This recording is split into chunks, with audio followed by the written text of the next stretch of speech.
This morning we're going to look at some Baptist history and specifically in Europe. Actually, I should say in Europe and specifically in France. But it's kind of, we as Americans, it's hard to maybe understand or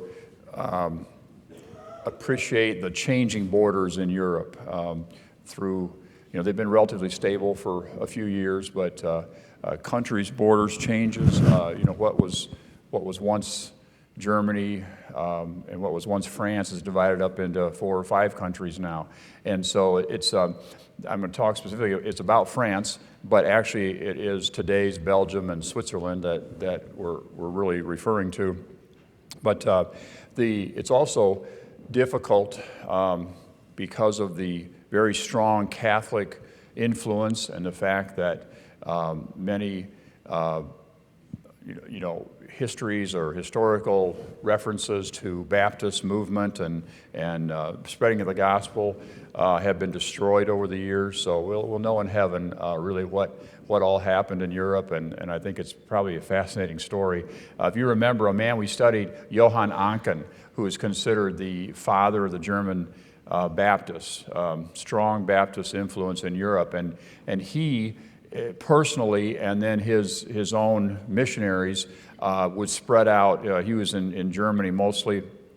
They would spread out into what is now France and preach the gospel. And so we know the gospel would get to France, even though it was very, very heavily Catholic. And so let me go back in time a little bit, and this story is a fascinating story. I've told it before years ago, but in the village of Maine in 1810, a farmer found in his house a Bible was hidden. And you might say, and he read it for the first time. He read it eagerly. He passed it around to his neighbors so they could read.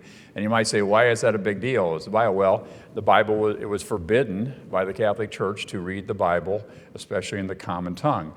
You could read it if you understood Latin, but you didn't have an education, so you couldn't understand Latin, right? So only the priest got an education. Only the priest could read the Bible. So it's just, but it was forbidden to read the Scriptures. But he read it and passed it around, and a couple of years later, we have the Battle of Waterloo, where Napoleon's defeated, and British soldiers came in and occupied different cities in France, and a British soldier who was stationed in Maine began to explain. He would set up meeting times that he would explain Scripture to people.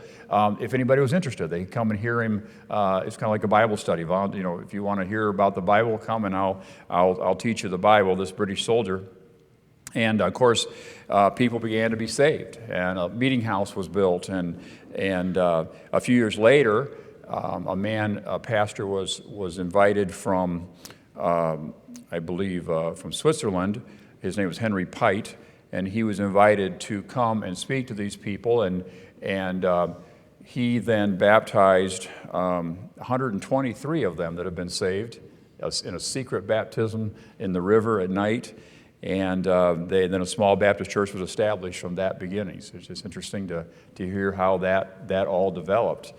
And so a few years later, Napoleon III has taken France back, and now Catholicism is strongly entrenched not only in the people but in the government. In other words, it's the government and the Catholic Church are really one by this time in France. And so the pastor of that church, this is several years later, he goes farm to farm and witnesses and gives the gospel to people that will listen. And he of course, is in a very heavily Catholic dominated, and they have no tolerance for anybody that is not a Catholic. And he witnessed to this family, the Andrew family, which is Andru, who was a very wealthy family, French family there in a local village.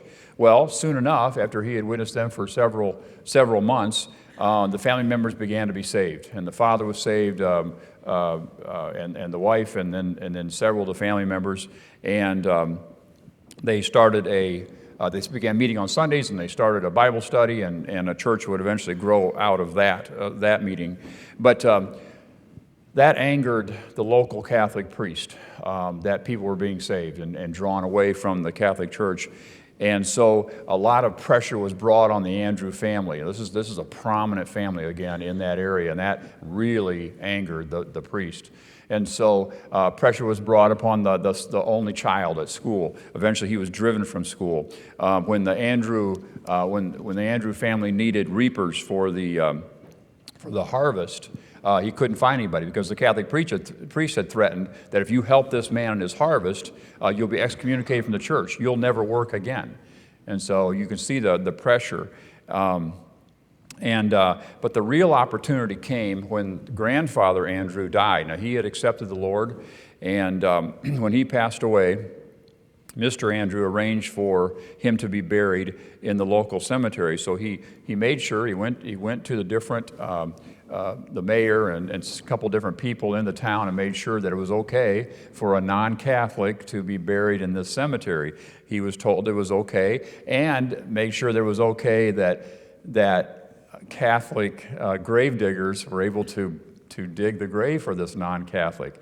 You might think this is ridiculous, right? But just this is the day they lived in. And so he was given the okay. He was, the grandfather was buried. It was an opportunity to preach the gospel. 400 people came to the funeral, got to hear the gospel because they were fascinated with the Andrew story and their testimony. And so the priest, however, made him more angry. He was not satisfied with this, and he would not allow a non-Catholic, a heretic, to be buried just a few yards from the church's door. So he put together, he brought pressure on the local mayor to write up an order that the body needed to be exhumed and reburied in another part of the cemetery reserved for people that committed suicide, a place where it was shameful to be buried. And the local man that ran the cemetery refused to do that. It's now almost a week since the man died. And so the priest hired the town drunks to do the task at night. And so on a wet night, in the middle of the night, a couple of town drunks came and they did the deed. They exhumed the body, which is now starting to decompose. They drug it over to another part of the cemetery and buried grandfather Andrew in the other part of the cemetery. The villagers found out, and they were so angered by this that they took all the tools of the drunks and threw them in the open grave. They actually found the cane of the priest somewhere that he used to walk with and threw it in the open grave. Just really a protest about what they had done. The Andrew family heard about this, of course. They were just horrified and sought this to be fixed, but there was nothing would happen, and they refused to exhume the body and bury grandfather back in his original grave. The priest arranged for the bishop to come and rededicate the ground that had been defiled by the presence of a non-Catholic, and life, it seemed, went on. Well, the rest of the story, this one author said, almost reads like a novel. Several months later, the mayor was found hanged in his home. It was suicide, and he was accordingly buried with those that committed suicide in that same section of the graveyard.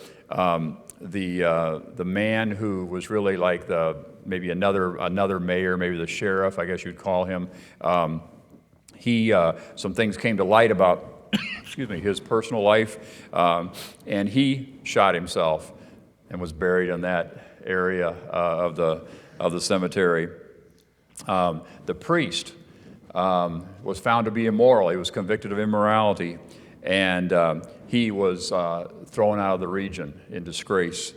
And on the other hand, though, the services at the farm were more successful than ever, and people were being saved. And as I said, the church was growing there. The cause of Christ was just growing, and many were receiving the Lord and being baptized. Mr. Andrew was called of God to preach. In time, he was ordained. He became a pastor. He was made eventually, this is that day, but a secretary treasurer of the large Baptist group for all over northern France and Belgium, very influential man in Baptist circles. And I just tell that story. It's kind of a fascinating story. It almost reads like a story, like a drama you would read. But how the Lord works in mysterious ways, His wonders to perform. And I think that sometimes things feel very unfair, and things are done to us that aren't right? And it's just a good thing for us to rest in the Lord and rely on the fact that the God is in control, and He through every test of life. And it's just a fascinating story about that church and how that did not diminish the work of God at all. How that hundreds and hundreds of people were saved through this whole story. So I want to thank the Lord for this pastor that had the courage to go knock on the farm door of the wealthiest family in the area, and knowing that it probably wasn't going to go well, but God blessed and it did. And I want to thank the Lord for this story and the men and women that God used for His glory.